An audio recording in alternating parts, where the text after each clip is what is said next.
Tulo patay, apil ang buntis ug pito ang angol human mi bangga sa railing sa highway ang usa ka multicab. Subay sa report sa Police Provincial Office sa Cotabato, giila ang mga namatay nga sila Almera Piliado, Lisa Rolida ug ang buntis nga si Michelle Piliado nga pulos residente sa barangay Dalipim, Lang, Cotabato. Sa inisyal nga investigasyon sa Mataram Municipal Police Station, nawad-an og kontrol ang driver sa multicab nga si Dennis Taiko Piliado. Dihang nagka-mechanical trouble hinungdan nga nabangga kini sa railing sa highway. Nakuhaan pa og video ug picture sa usa ka netizen nga anaa pa sa kalsada ang patay og mga naangol.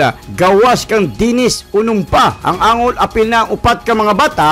Madulong unta sa barangay Lumunay, President Rojas ang mga biktima aron magsaulog sa New Year sa ilang kabanay dihang natigayon ang insidente. Kipangtambala na sa hospital ang mga naangol.